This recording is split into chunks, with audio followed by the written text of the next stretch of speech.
a lot of the fear from owners when they first come chat with me for the very first time and bringing in a fractional integrator is like, how is that going to change our culture?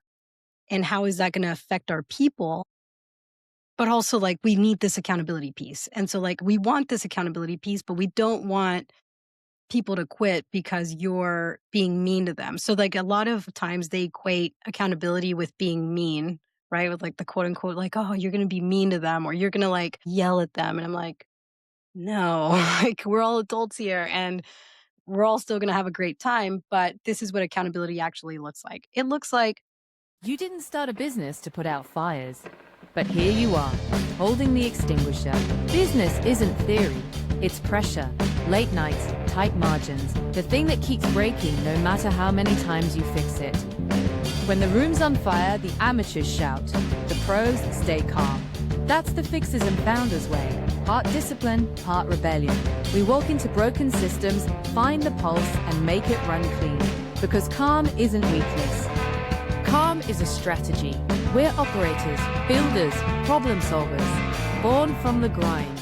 Built for the builders. Join us now as we chat with fixers and founders just like you. Let's jump in. Welcome to Fixers and Founders, where vision meets velocity. I'm Tony.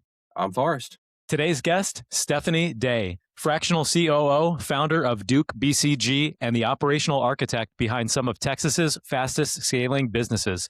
Stephany doesn't just clean up chaos, she builds the machine that founders can actually grow inside. Her built-to-scale framework has helped visionary leaders cut through complexity, embed accountability, and grow sustainability without burning out. From ISO certified ops to integrator roles across multiple sectors, Stephany's built her reputation on one thing, making sure execution matches ambition. If you've got the vision, but the wheels are coming off, this one's for you. I'm Tony. I'm Forrest. This is Fixers and Founders. Let's get it done. Man, that was an awesome intro. I'm excited to talk to you today. So your career has spanned operations, project management, executive leadership. What drew you to start Duke BCG and focus on the fractional work that you're doing? so great question. My career has been focused on the root of it, right? The commonalities amongst project management and operations leadership and executive coaching, like all of that has always been rooted in being around people. And I've always been quite an extrovert, but also I've always loved just people and supporting them and whatever they're doing and whatever they're trying to grow into. In fact, I'm going to go down a rabbit hole very quickly, but I promise to come back.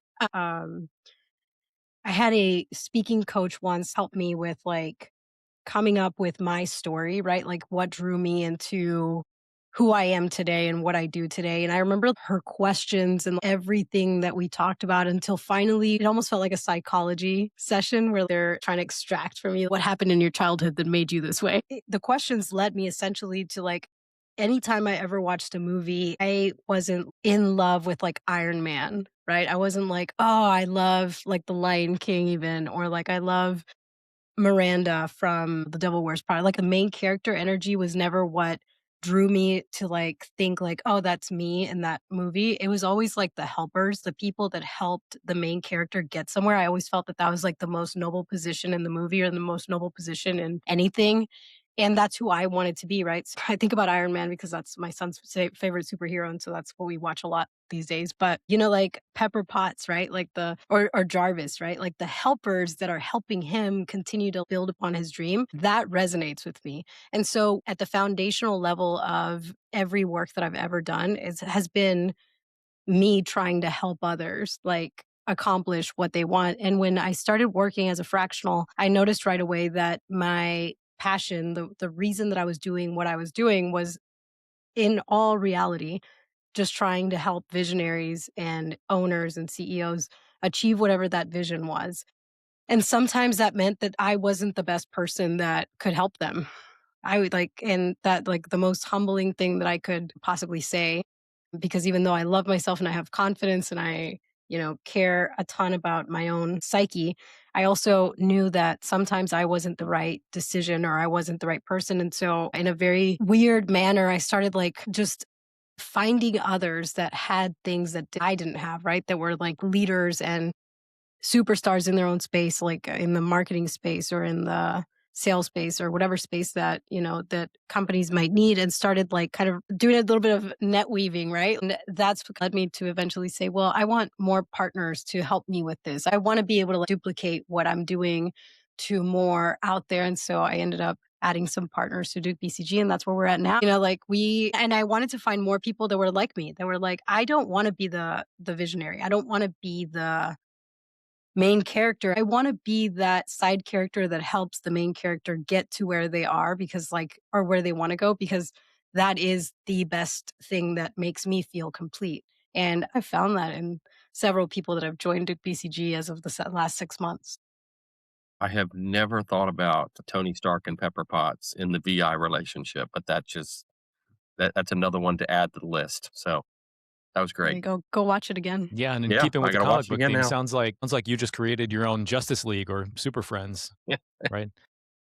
And it's funny, one of my clients now sometimes refers to his team as his Q, like his James Bond, like his Q, the Yeah. one back there Uh-huh. whittling away at the computer. Yeah. As long as nobody calls us Alfred, right? Yeah, that's right. From Call Batman, me the old whatever you man. want, Okay. just don't call me late for dinner, right? There you go.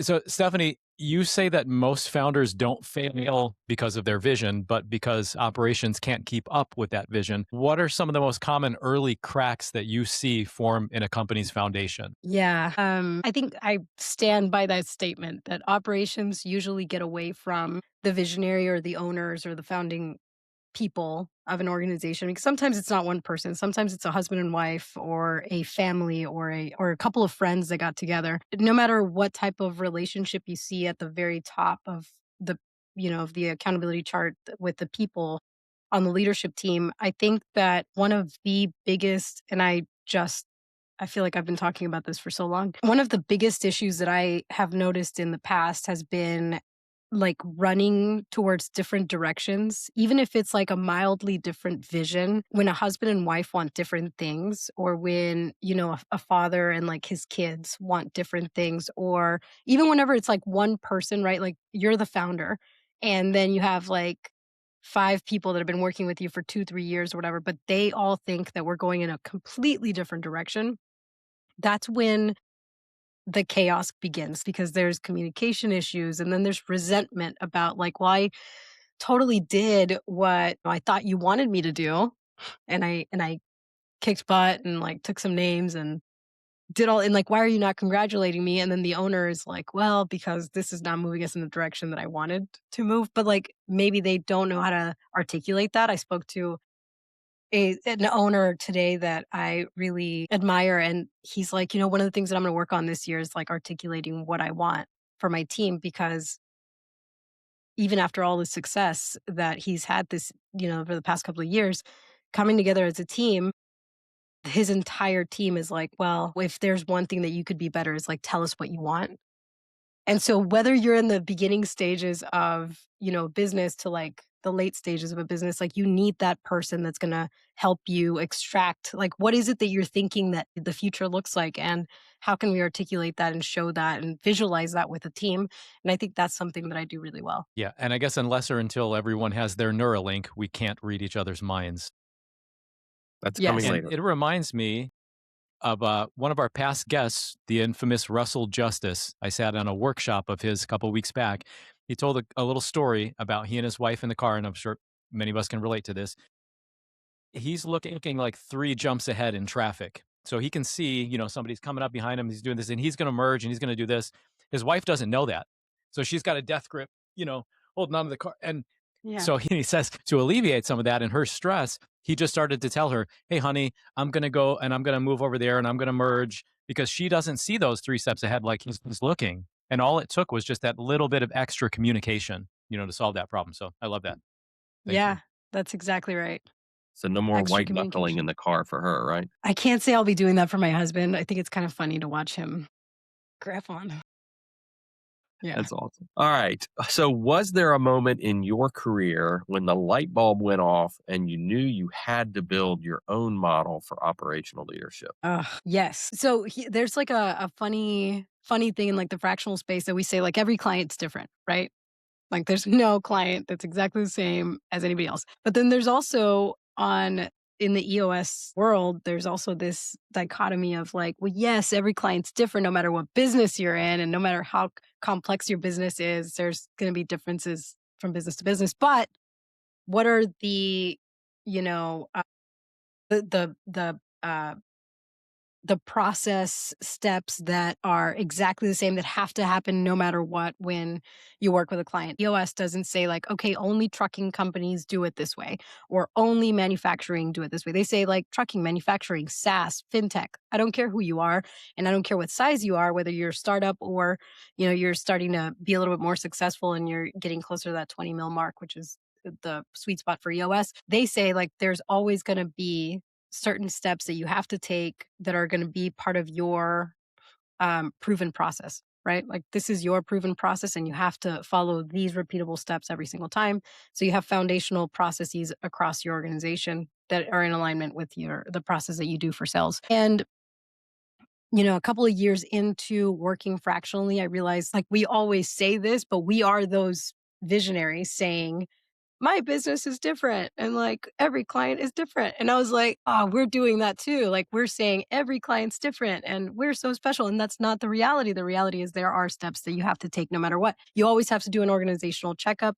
You always have to check in with your implementer. You always have to, focus on one or two tools at a time. Doesn't matter which ones you do because every business is different, but you are going to focus on some tools first before the others. And so by aligning myself with a specific process and saying, okay, now I'm going to test this out and then we're going to test it again and then we're going to iterate. I created my proven process of like every time we start working with an organization within our proven process, like, yes, every company is different from pharmaceuticals to like a company that trains horses here in Texas, like very different businesses, but we always start exactly the same way. We follow the same process and our contracts always meet certain standards so that whatever it is that that organization is trying to meet, whether they're trying to go from 20 to 50 million in a year, or they're just trying to make sure that they're able to, have a great valuation next year, we're still doing the same process no matter what and having those deliverables documented in a way that's making sense for the client. That has resonated with me. I just had a light bulb moment because I'm like, the clients I'm working with, they are all different, but there are certain things that I'm doing over and over and over again. So Yeah. And there's your proven process. there you go. Okay. Yeah. I love Go it. go sketch it out. There you go. You were telling me to start a firm. Yeah, there Copy you go. paste. Copy Copy paste. paste. Let's Go ahead. go. Stephany, your approach it's highly founder focused, right? How do you strike the balance between building around that visionary's style while still enforcing these systems that are needed to scale? That's a really good question because, um, yes, I do think that a lot of my process is very founder focused. Founders are the ones who decide at the end of the day what system they want to use, right? Show a horse to water, can't force them to drink. We can only show them Yeah. as much as Oh we can boy. show them, right? At the end of the day, they're the ones who decide. It's their businesses, and we have to follow their lead in a certain way to ensure that we're doing what's best for them, but also what they've decided to do with their organization. What I thought you were going to ask me is how do I strike the balance between the founder and like the leadership team to ensure that leadership teams are working cohesively with their owner and the system that we're trying to implement or trying to integrate. And like I really think about that probably more often than I do about how do we ensure that EOS or that any system is actually working in cohesion with the team, with the owner. Like thinking about more of like, how can I get this leadership team to follow this particular owner, to feel inspired by this particular visionary so that the core values and everything else is in alignment in a way that's going to, get us to what the goal is. All right. You mentioned embedding accountability into culture so results will stick. What does that actually look like when you're on site or mid engagement? Yeah, embedding accountability is a huge, huge thing for my clients. Like, I'm pretty sure like every single person who has reached out to me or has been referred to me has, come from a space of like, well, we have a great culture, but there's just no accountability. Like, that's across the board. I'm pretty sure every single client has at some point mentioned like our sucks. Culture, it's a fine line of making sure that your culture stays intact or that your culture stays the way that you want it to be while also adding accountability. And A lot of the fear from owners when they first come chat with me for the very first time and bringing in a fractional integrator is like, how is that going to change our culture? And Mhm. how is that going to affect our people?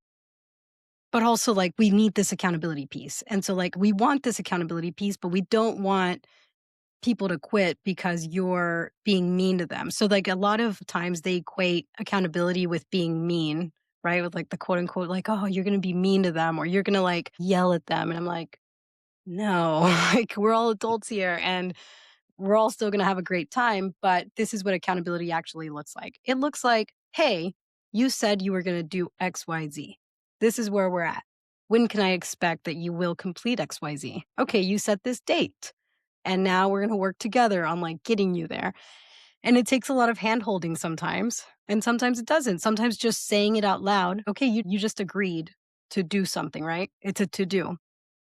Let's like type it out in the 90 or write it down in a notebook. Even just saying that part of out loud is the small tweak that most companies need to have accountability within their staff.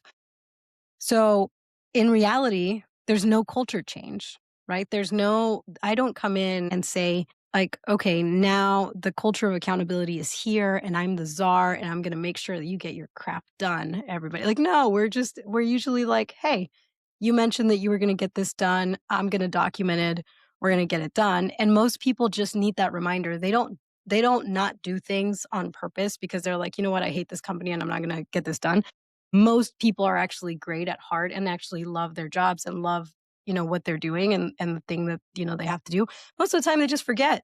And so having someone there to say like, hey, by the way, quick reminder, you said you were going to get this done. Here's a rock that you agreed to. Here's a milestone that you said you were going to get done. Like that's all they really need. And the culture continues to thrive. And in fact, most of the cultures that we work with get better as we continue to make things better because people trust each other more to actually accomplish things that they're saying they're going to do. Of the reading it out loud. I know you do it and I do it. I mean, it's just in the to-dos section when there is power when that person has to read out loud what they said they were going to do, because then the committal is much further deeper in their brain after they do that. 100%. I know so many teams that like skip over the conclusion. Yeah. They're just Yeah. like, all right, let's rate the meeting. And I'm like, no, That's no, a no, 10. hold on. Back up. Yeah, back up. What did we just agree to do, right? Let's read through the to-dos. What messages got cascaded, right? What headlines did we read? Did everybody remember everything we just talked about for an hour and a half? Okay, now we can rate the meeting. And they're like, oh, that's why we need an actual 5 minutes in this section. And I'm like, yeah, no kidding. You think? You think? Yeah, exactly. So. Political correctness aside, if we're honest, some people, maybe not malevolent, some people are lazy. Mhm. Some people are comfortable in their busyness. And sometimes busyness is a form of hiding from the hard things. So that's why I prefer to put it into a system like a CRM or a dashboard. That way, it's not me saying it, it's just there for everyone to see. That's So you exactly can't right. hide from it. And again, I'll bring up Russell Justice again. It's fresh in my mind, but You he love told us him. something on his episode, yeah, where he said he never works on the individual. He works on the team. And the team, if they are a healthy team, they will lift up that individual, or maybe they'll help see Mhm. them out. And I've probably a more crude way of saying it. Sometimes I like to think the garbage takes itself out. Yeah. It's So true, like, Stephany, what they'll People self-select. volunteer. Yep. You put them under a microscope and they say, "Nope, I'm done." and that's okay, because a lot of times, I mean, I've found, yeah, and many of the clients that I've worked with, accountability aside from anything else, visionary drift and all this kind of stuff, accountability for me has been the biggest challenge, especially coming in as what's perceived as an outsider. And especially when you don't get the backing and the support from your middle managers or anything too. It's like, well, now you're being kneecapped essentially. If they're not fostering the accountability internally with their culture, what can we as fractional fixers really do at that point? And to me, that has been some of the most demoralizing part of working with certain organizations, is feeling like I so desperately want to help this. And in some days you feel like you're just watching a train wreck in slow motion and you've got the answer. I digress. Stephany, what is one, let's say, rhythm or principle or even a tool that you've seen make the biggest impact on stressed out founders that are trying to scale? So clarity breaks are a big one that lots of people ignore from Traction. I want to say it's like 3 pages on Traction maybe total that like talk about, like the clarity break, and they might refer to it like twice in the book. And so founders skip over it. They're like, this isn't important. This is like mumbo jumbo that Gino Wickman came up with and hippy dippy stuff that I don't have to do. And when I start working with founders, I'm constantly like, go take a clarity break. And they're like, what do I even do? I don't get it. Like, do I just sit down? I'm like, so like sometimes visionaries need a little bit of support there. And I'm bummed out that we don't have more fanfare around the clarity. We don't talk about it as much, but that's like a thing that is really helpful. So you don't have to make it as hard as like reading an entire like clarity field guide and like try to find questions to ask yourself. If you want to like start easy, like the EOS life is a really great place to start. Like, so it's a really great practice to sit down, take a clarity break with a bit of a focus on like, am I doing what I want? Am I being compensated fairly? Do I love the people that I work with? Do I have time for other hobbies? Like asking yourself even just those questions and coming up with, what are the issues? And so when like founders are getting confused or in their head or getting like floundering a little bit on like, I don't know what, issues we even have. I'm like, go take a clarity break and go figure out what is most important. What are the biggest issues? Like, is it that you're not getting paid enough? So then we have a revenue/profit issue. So let's go talk about that. Like, then we can like get deeper into those things. Or like, I don't love the people that I work with. Great. Like, who is it? Oh, it's Mark from finance. Okay, cool. Like, let's talk about why that's the case. Doesn't fit core values. Okay, great. Now we have something to fix. Lots of owners get stuck on like, there are so many issues and so many things going on. I'm like, just narrow it down. Narrow it down to like a couple of simple issues by taking this clarity break and figuring out what is most important and what's affecting you and your life the most because it's your business. So let's make your business work for you, not the other way around. I Mic love drop. that. I love that clarity break around the EOS life for a visionary. That's a pro tip. You need to Yeah. put that in And your proven for, process. that's right. And for, that's right. Add it in. And for leaders, like take a clarity break and maybe you don't want to do the EOS life because you don't feel like an entrepreneur and like you should still do it. But like, let's say it's a leader that's like stuck and is just like, I just don't know like what issues to tackle or like what issues we currently have. I just spoke to someone today. I was like, do a SWOT analysis about your area of the business. Literally Mhm. sit down, go sit in a cafe or like, what do you like, right? Like you want to go sit by the lake for me, like that's wonderful. But I also love just to sit at a restaurant. Like I love people watching while I think. Go do that and just do a SWOT analysis about the finance department if that's the department that you're in and think about it. Think about, how all of it affects your area of the business. It's really helpful. Yeah, those are great reminders. I think about this dichotomy now of us being the number twos, the fixers, the ones behind the visionaries. When you go fractional, though, you become the visionary too, right? Yeah, a little bit. So there is that. And I remember what I was going to say before. It's basically just that like it's easier to help people than it is to find people that are willing to be helped. Yes. Okay, 'Cause yeah. That is deep. Yeah. Good one. I think about that though too. That's been a challenge. Like doing the work, sometimes to me, that's the easy part is finding those people that are really willing to let you help them and do the Yeah. needful. Yeah. Wildcard question time. Deep Yeah. thoughts by Okay. Tony. Yeah. All right. So we You're got a gonna have to Now couple of make we're a wild dating compilation. ourselves. If Yeah. anybody knows who Jack Handy is, yeah, yeah, we got a you couple of might wild have card. knee pain. Can you make a compilation of like deep Tony thoughts at the end of the year, please? I would watch that. Yes. That would be great. I would I'll watch do my that. best. All right. Here's a Here. couple wild card questions if we hadn't asked wild Okay. questions already. If your life was a trail map, what part are you hiking on right now and what's ahead? Ooh, that is good.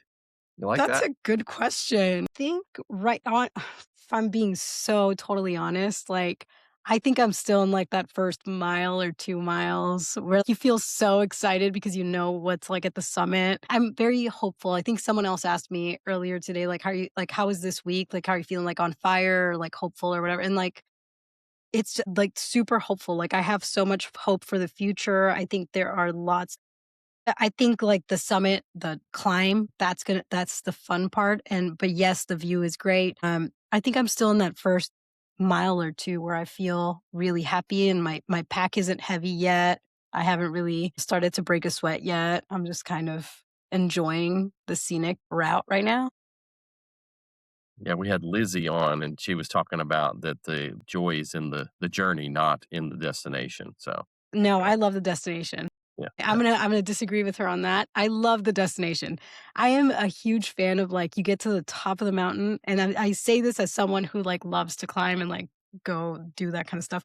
Like, I love getting to the end and being like, you're a little hurt, like, everything kinda hurts. You have cuts in places that you don't know where you got them.